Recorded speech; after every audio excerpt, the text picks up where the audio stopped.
আমার মনে হয় চ্যালেঞ্জের তৃতীয় দিনের থেকে চতুর্থ দিনের গাল কলকাটা অনেক সহজ। শেষ পর্যন্ত ভিডিওটা দেখলে আশা করছি তোমরাও এই সহজ কলকাটা সবাই করতে পারবে। সেটার জন্য প্রথমেই একটা ডট করে নিয়েছি আর ডটের নিচ থেকে একটা বড় করে অকলকা করলাম। একই পদ্ধতিতে ঠিক আবারও উল্টো দিকে মুখ করে একটা অকলকা করে নিলাম। এবার শুধুমাত্র হাঁসুলি মোটিভ দিয়ে এই ভেতরের দিকটা কমপ্লিট করলাম। এবার বড় রাউন্ডের যে অকলকাটা করেছিলাম তার ঠিক ডটের কাছে একটা আম মোটিভ করলাম। ওপর থেকে আমি ধান শীষের মোটিভ করলেও নিচের দিকটা কিন্তু ঠিক একইভাবে হাঁসুলি মোটিভ দিয়ে ভর্তি করলাম।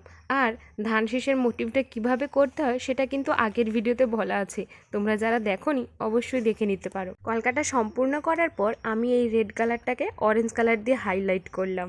তাহলে এবার বলো, আজকের এই লতানো গাছের মতো গাল কলকাটা তোমাদের সবাইয়ের কেমন লাগলো? তাছাড়া ভিডিওতে কোথাও যদি কিছু বুঝতে অসুবিধা হয় অবশ্যই আমাকে কমেন্টে জানিও, আমি তোমাদের অ্যানসার দিয়ে দেবো। আর হ্যাঁ, তোমরাই বলো তৃতীয় দিনের গাল কলকাটা সহজ নাকি চতুর্থ দিনের।